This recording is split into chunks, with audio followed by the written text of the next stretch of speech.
সকলকে আমার শুভেচ্ছা আর ভালোবাসা জানিয়ে শুরু করছি। আজ তোমাদের আমি দক্ষিণ মেরু অভিযানের প্রশ্নোত্তর নিয়ে আলোচনা করব। আগের ভিডিওতে আমি দক্ষিণ মেরু অভিযান নৃপেন্দ্রকৃষ্ণ চট্টোপাধ্যায় তোমাদেরকে পড়িয়ে দিয়েছি, বুঝিয়ে দিয়েছি। আজ সেই দক্ষিণ মেরু অভিযানের প্রশ্ন এবং উত্তর নিয়ে আলোচনা করব। প্রথম প্রশ্ন, দক্ষিণ মেরু অভিযান রচনাটি লেখকের কোন বই থেকে নেওয়া হয়েছে? উত্তর, দক্ষিণ মেরু অভিযান রচনাটি লেখকের নতুন যুগের মানুষ বই থেকে নেওয়া হয়েছে। 2 নম্বর, তাঁর লেখা আরও দুটো বইয়ের নাম লেখো। তাঁর লেখা আরও দুটো বইয়ের নাম চা দুর্গম পথে এবং দুঃখজয়ী দল। পরের প্রশ্ন, শূন্যস্থান পূরণ করো। স্কট ড্যাশ সালে জন্মগ্রহণ করেন? স্কট 1868 সালে জন্মগ্রহণ করেন। ছেলেবেলা থেকে স্কট ড্যাশ কাজ শিখতেন? ছেলেবেলা থেকে স্কট জাহাজে কাজ শিখতেন। উত্তরটা হবে জাহাজে। প্রত্যেক তাঁবুর উপর একটা করে গুঁজে রাখা হলো। প্রত্যেক তাঁবুর উপর একটা করে পতাকা গুঁজে রাখা হলো। উত্তরটা হচ্ছে পতাকা।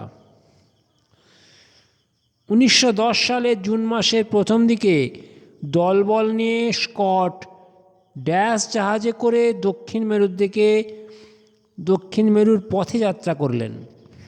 উত্তরটা হবে 1910 সালের জুন মাসের প্রথম দিকে দলবল নিয়ে স্কট টেরানোভা জাহাজে করে দক্ষিণ মেরুর পথে যাত্রা করলেন। উত্তরটা হচ্ছে টেরানোভা।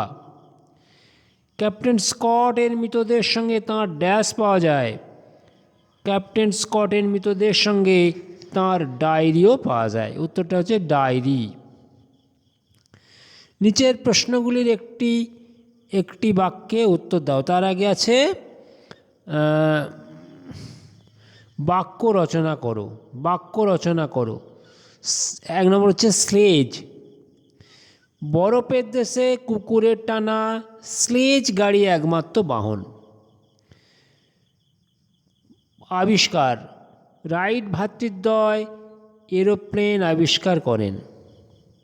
গৌরব, সুভাষচন্দ্র বসু সমগ্র বাঙালি জাতির গৌরব। ব্যর্থ, প্রাণপণ চেষ্টা করেও সে পরীক্ষায় ব্যর্থ হল। সমুদ্রযাত্রা, অনেককাল আগে নাবিকরা সমুদ্রযাত্রা করার জন্য পালতোলা নৌকা ব্যবহার করতেন। এই হয়ে গেল বাক্য রচনা। এবারে আসি সংক্ষিপ্ত প্রশ্ন বলি, মানে একটি বাক্যে উত্তর দাও। 8 নম্বর প্রশ্ন, একটি বাক্যে উত্তর দাও। প্রথম প্রশ্ন, স্কটের পূর্বপুরুষেরা কোথায় চাকরি করতেন? উত্তর, স্কটের পূর্বপুরুষেরা সামুদ্রিক বিভাগে বড় বড় চাকরি করতেন। ইংল্যান্ডের দক্ষিণ মেরু অভিযানের আয়োজক সংস্থার নাম কি? ইংল্যান্ডের দক্ষিণ মেরু অভিযানের আয়োজক সংস্থার নাম রয়্যাল জিওগ্রাফিক্যাল সোসাইটি। প্রথম দক্ষিণ মেরু অভিযান কত সালে কোন মাসে শুরু হয়েছিল? প্রথম দক্ষিণ মেরু অভিযান 1901 সালে আগস্ট মাসে শুরু হয়েছিল। দক্ষিণ মেরু যাত্রায় স্কটের সঙ্গী কারা ছিলেন? দক্ষিণ মেরু যাত্রায় স্কটের সঙ্গী ছিলেন স্যার আর্নস্ট শ্যাকলটন ও উইলসন। মোট কয়টি কুকুর নেওয়া হয়েছিল? মোট 19টি কুকুর নেওয়া হয়েছিল। এডওয়ার্ড দ্বীপ থেকে দ্বিতীয়বার যাত্রাকালে কারা স্কটের সঙ্গী হয়েছিলেন? দ্বিতীয়বার যাত্রাকালে স্কটের সঙ্গে ছিলেন ইভান্স এবং লাসলি। স্কট আর কত মাইল দূরত্ব অতিক্রম করতে পারলেই দক্ষিণ মেরুতে পৌঁছতে পারতেন?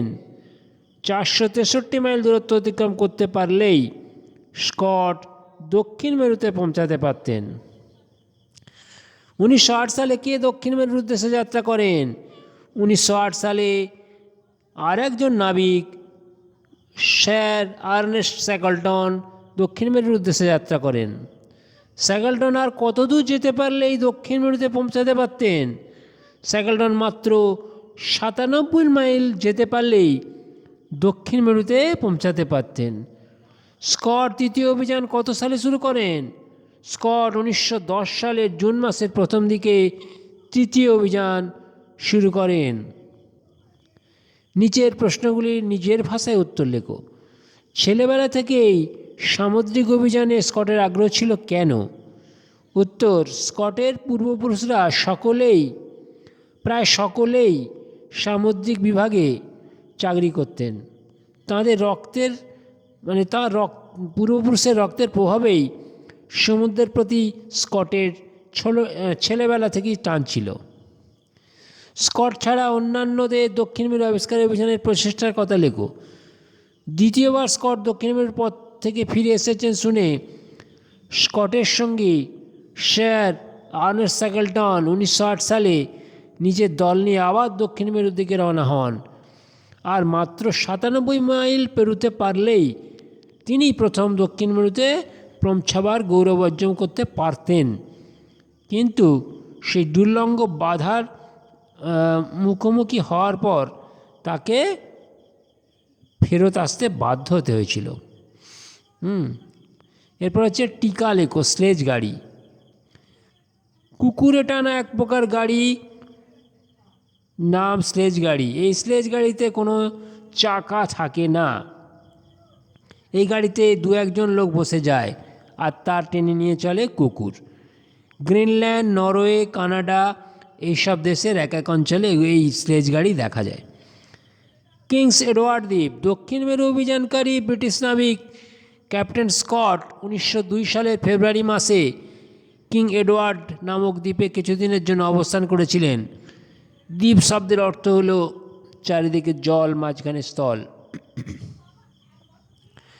ডিসকভারি। দক্ষিণ মেরু অভিযানের জন্য একটি দল গড়া হচ্ছিল। এই দলের নাম রয়্যাল জিওগ্রাফিক্যাল সোসাইটি। এই সোসাইটির প্রেসিডেন্ট ছিলেন স্যার ক্লেমেন্স মার্খাম। ডিসকভারি শব্দের অর্থ আবিষ্কার। শব্দটি ইংরেজি ডিসকভারি। এই ডিসকভারি হলো একটি বৃহৎ জাহাজ। টেরানোভা। দ্বিতীয়বার দক্ষিণ মেরু জয়ের স্বপ্নে টেরানোভা নামক জাহাজে করে 1910 সালের জুন মাসে স্কট যাত্রা করেন। স্কট ইংল্যান্ডের ডেভনশায়ারের এক গ্রামে 1868 খ্রিস্টাব্দের 5ই জুন স্কট জন্মগ্রহণ করেন। তাঁর পূর্বপুরুষরা সকলেই প্রায় সামুদ্রিক বিভাগে বড় বড় চাকরি করতেন। তিনি ইংল্যান্ডের একটি মেরু অভিযানকারী দলের হয়ে প্রথম 1901 সালের আগস্ট মাসে দক্ষিণ মেরুর উদ্দেশ্যে পাড়ি দেন। কিন্তু কোনোভাবেই আর বরফের দুর্লঙ্ঘ প্রাচীর ডিঙিয়ে তিনি দক্ষিণ মেরুতে পৌঁছাতে পারেননি। ফিরে আসার পথে তিনি বরফের ঝড়ে এমনভাবে আক্রান্ত হন যে তিনি ও তার দলবল সকলেই বরফের স্তূপে চাপা পড়ে সলিল সমাধি ঘটে। এই ছিল প্রশ্নোত্তর। তোমরা সকলে খুব ভালো থেকো। সকলকে আমার ভালোবাসা আর শুভেচ্ছা জানিয়ে শেষ করছি।